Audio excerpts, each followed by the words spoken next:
Assalamualaikum warahmatullahi wabarakatuh. Nama saya Elva Trisyatsyudi dari kelas 11 MIA 2. Jadi soal pertama, uraikan bagaimana cara pemerintahan RI melakukan upaya mempertahankan kemerdekaan. Jadi upaya mempertahankan kemerdekaan Indonesia melalui berbagai upaya, yaitu pelucutan senjata, menghadapi tentara sekutu dan Nica, serta perjuangan politik untuk mendapatkan pengakuan internasional. Kedatangan pihak sekutu ke Indonesia dengan tujuan melepaskan tawanan perang tentara sekutu dari Jepang dan melucuti tentara Jepang pada awalnya diterima dengan baik oleh rakyat Indonesia. Namun setelah tahu kedatangan sekutu diboncengi oleh Nica atau Netherlands Indies Civil Administration dengan tujuan Belanda ingin menguasai kembali wilayah Indonesia, akhirnya terjadilah konflik di berbagai daerah di Indonesia. Pada masa itu Belanda melalui pemimpin Van Mook membentuk negara-negara bagian, yaitu NIT atau Negara Indonesia Timur, Negara Pasundan, Daerah Istimewa Borneo Barat, Negara Madura, Negara Sumatera Timur, Negara Jawa Timur. Untuk perjuangan bersenjatanya ada pertempuran 5 hari di Semarang, peristiwa heroik di Surabaya, Bandung Lautan Api. Untuk perjuangan melalui diplomasi atau perundingan ada perundingan Hugvelu, perundingan Linggarjati, perundingan Renville, perundingan Roem-Royen, perundingan Inter-Indonesia. Soal kedua, jelaskan tujuan dan dampak agresi militer Belanda 1 dan 2. Dampak dari agresi militer 1 dan 2 adalah dikuasainya wilayah Indonesia oleh Belanda, dibentuknya negara boneka di wilayah yang diduduki tersebut, dan diasingkannya para pemimpin bangsa ke Pulau Bangka. Namun agresi ini juga berdampak positif dengan tumbuhnya simpati negara asing, terutama Amerika Serikat, kepada perjuangan bangsa Indonesia. Nomor 3, sebutkan upaya yang dilakukan pemerintah dalam menangani blokade ekonomi Belanda. 1. Memberikan bantuan beras kepada India. Bantuan beras Indonesia kepada pemerintah India bersifat politis dari ekonomis. Ketika mendengar kabar kelaparan sedang melanda di India, pemerintah RI segera menyatakan kesediaannya untuk membantu pemerintah India dengan mengirimkan 500.000 ton beras. Harga yang ditawarkan sangat rendah.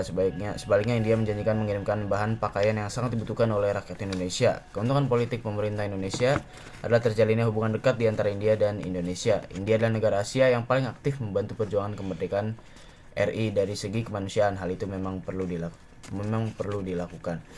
2. Mengadakan hubungan dagang langsung dengan luar negeri. Indonesia menjalin hubungan dengan perusahaan swasta Amerika, yaitu East Branston Inc. Usaha itu diperintah oleh Banking and Trading Corporation atau BTC, suatu badan perdagangan semi pemerintah yang dipimpin oleh Dr. Sumitro Joyo Hadikusumo, dan Dr. Ong Eng di Amerika Serikat bersedia membeli barang-barang ekspor dari Indonesia seperti gula, karet, teh, dan sebagainya. Kapal East Branston Inc. yang masuk ke pelabuhan Cirebon adalah kapal Martin Behrman yang mengangkut barang-barang pesanan RI dan akan memuat barang-barang ekspor dari RI. Akan tetapi kapal itu dicegat oleh kapal Angkatan Laut Belanda dan diseret ke pelabuhan Tanjung Priok. Seluruh muatannya disita Belanda. Yang 3, membentuk Indonesia Office atau INDOF. Indonesia Office atau INDOF merupakan perwakilan resmi Indonesia di Singapura. Lembaga ini dibentuk pada tahun 1947. Tugasnya adalah memperjuangkan kepentingan luar negeri Indonesia, menembus blokade Belanda, serta melakukan perdagangan barter. 4. Membentuk Kementerian Pertahanan Usaha Luar Negeri atau KPLULN. Kementerian Pertahanan membentuk perwakilannya di luar negeri. Lembaga ini dipimpin oleh Ali Jayang Prawiro. Tugas pokok lembaga ini adalah membeli senjata dan perlengkapan alat perang. Pelaksanaan usaha menembus blokade ini adalah John Lee, Ope Kusno, Ibrahim Saleh, dan Chris Tampenawas. Dalam kurun waktu tahun 1946, Belanda hanya berhasil menduduki pelabuhan Berlawan saja, padahal perairan di Sumatera sangatlah luas. Dengan demikian hasil-hasil dari Sumatera, terutama karet, banyak berhasil diselundupkan ke luar negeri, terutama Singapura. 5. Konsep ketahanan ekonomi. Sejak bulan Februari 1946, pemerintah membuat konsep-konsep penanggulangan masalah ekonomi yang semakin memburuk dengan langkah-langkah berikut. Yang pertama, Konferensi Ekonomi 1 pada Februari 1946, Konferensi Ekonomi 2 era 1948 atau rekonstruksi dan rasional angkatan perang. Yang keempat, Plan Casimo. Yang kelima, PTE atau Persatuan Tenaga Ekonomi. Bagaimana proses lahirnya garis Van Mook? Garis Van Mook, batas-batas wilayah RI dan daerah pendudukan Belanda. Garis Van Mook adalah perbatasan buatan yang memisahkan antara wilayah Indonesia dan dengan daerah pendudukan Belanda. Nama lain garis Van Mook adalah garis status quo. Latar belakang terbentuknya garis Van Mook diawali dengan masa kepemimpinan Gubernur Jenderal Hindia Belanda Van Mook pada 1942. Pada awal kepemimpinannya, Indonesia masih dikuasai Jepang dan ia berada di pengasingan dekat Brisbane, Australia. Sekembalinya ke Indonesia pada 1 Oktober 1945, kehadiran Van Mook tidak disambut baik oleh rakyat Indonesia. Hal ini disebabkan Van Mook datang bersama pasukannya yang membuat marah rakyat Indonesia karena sudah menyatakan kemerdekaannya pada 17 Agustus 1945. Van Mook kemudian memberi penawaran kepada Indonesia untuk membentuk Republik Indonesia Serikat atau RIS dengan menjalin hubungan politik dan ekonomi bersama Belanda. Hal ini membuat situasi semakin memanas dan rakyat Indonesia bertekad memukul mundur para penjajah. Sebagai respon, Van Mook memberi ultimatum agar Indonesia menarik semua pasukannya. Karena ultimatumnya tidak digubris, Van Mook melancarkan agresi militer Belanda I yang berlangsung sejak 21 Juli sampai 5 Agustus 1947. Nomor 5. Jelaskan dukungan negara yang bersedia menjalin hubungan ekonomi dengan Indonesia. Negara mendukung menjalin hubungan dengan Indonesia dikarenakan negara Indonesia merupakan negara yang makmur dan limpah dengan kekayaan alamnya, sehingga kemungkinan negara Indonesia mampu dalam perekonomiannya dan akan membantu untuk ekspor ke negara lainnya yang sedang mengalami kesusahan perekonomian. 6. Uraikan upaya mempertahankan kemerdekaan di berbagai daerah.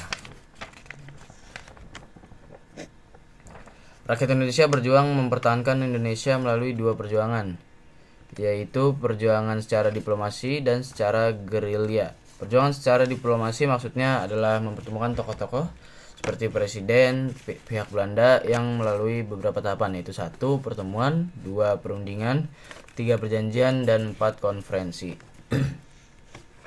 Perjuangan secara gerilya maksudnya adalah perjuangan rakyat Indonesia dengan menggunakan senjata yang bisa disebut sebagai pertempuran.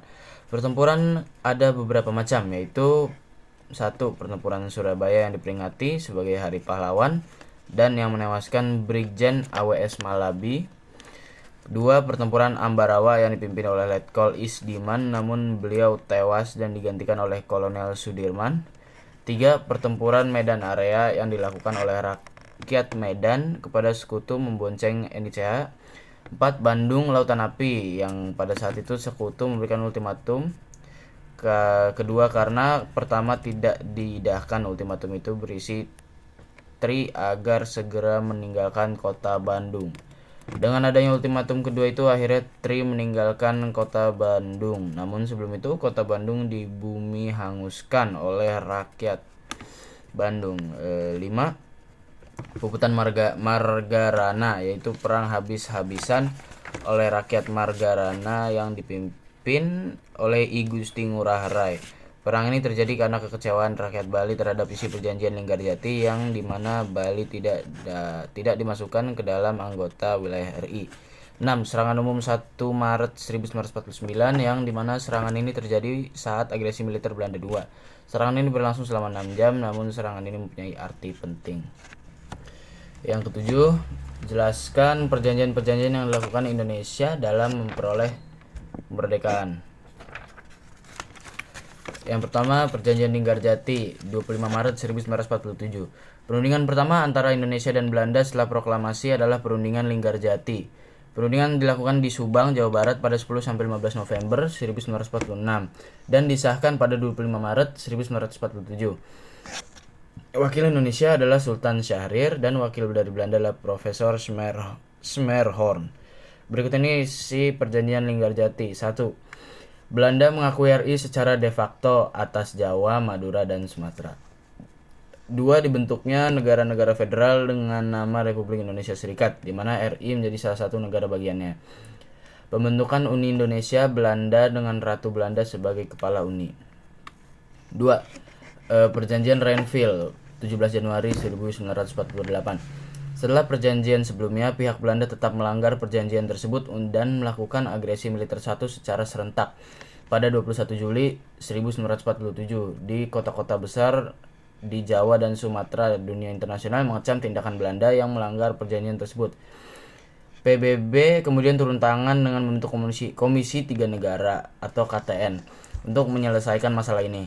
Anggota KTN yaitu Australia sebagai wakil Indonesia, Richard C. Kirby, Belgia sebagai wakil Belanda, Paul van Zeeland, dan Amerika Serikat sebagai penengah, Profesor Dr. Frank Graham. Perundingan kedua ini membahas tentang masalah agresi militer Belanda dan dilakukan atas kapal Amerika Serikat di USS Renville pada 17 Januari 1948.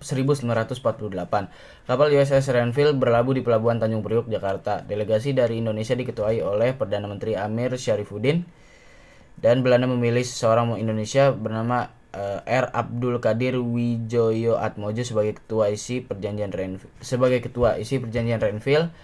Yang pertama, Belanda tetap berdaulat sampai terbentuknya RIS. RI memiliki kedudukan sejajar dengan Belanda. RI menjadi bagian RIS dan akan diadakan pemilu untuk membentuk konstituante RIS. Yang keempat, tentara Indonesia di daerah Belanda atau daerah kantong harus dipindahkan ke wilayah RI.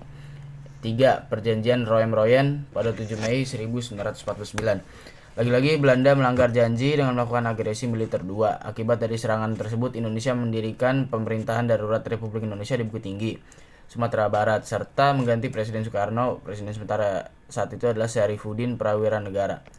Tindakan dari Belanda ini kembali mendapatkan kecaman keras dari dunia internasional. Pada 7 Mei 1949, perundingan kembali diadakan. Perundingan ini dinamakan Perundingan Roem-Royen yang digelar di Jakarta. Ketua delegasi dari Indonesia adalah Mr. Muhammad Roem, dan wakil dari Belanda diketuai oleh Dr. J. H. van Rooyen. Perjanjian ini ditengahi oleh mediator UNCI bernama Merle Cochrane. Isi perjanjian Roem-Royen yaitu menghentikan perang gerilya dan Indonesia Belanda bekerja sama memelihara ketertiban dan keamanan. 2. Kembalinya pemerintah RI ke Yogyakarta dan bersedia turut serta mengikuti konferensi meja bundar yang akan diselenggarakan dalam waktu dekat.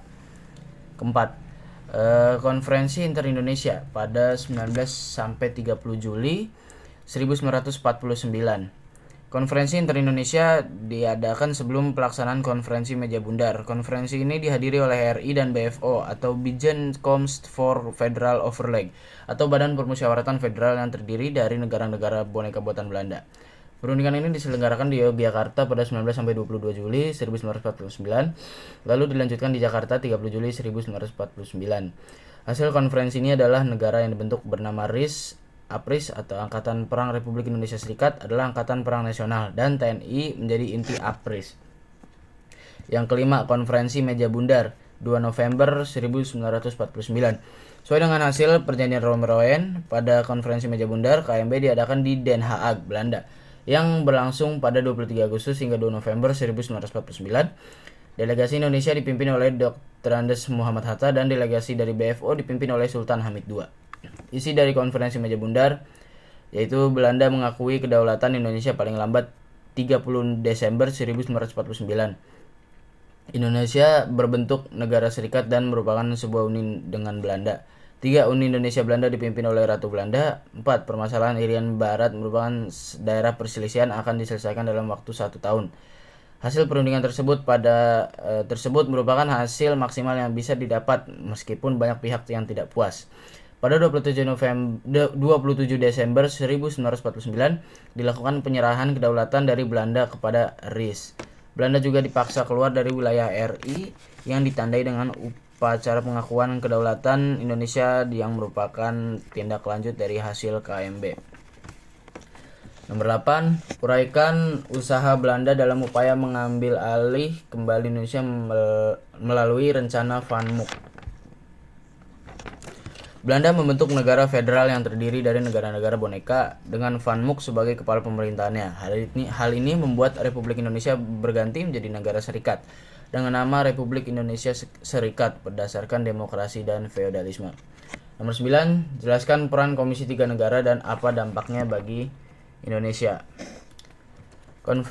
Komisi Tiga Negara berhasil menekan terjadinya agresi militer antara Indonesia dan Belanda yang sedang berseteru pasca agresi militer Belanda I. Mereka mengantisipasi pecahnya peperangan fisik di antara kedua negara dan memberikan masukan-masukan sebagai alternatif penyelesaian masalah secara diplomatis. Nomor 10, jelaskan tentang Konferensi Inter-Indonesia. Konferensi Inter-Indonesia adalah konferensi yang dilakukan antara negara Indonesia dan Bijeenkomst for Federal Overleg atau BFO. BFO merupakan sebuah badan yang merupakan kumpulan negara bagian bentukan Belanda. Saat itu Indonesia ada banyak negara bentukan Belanda.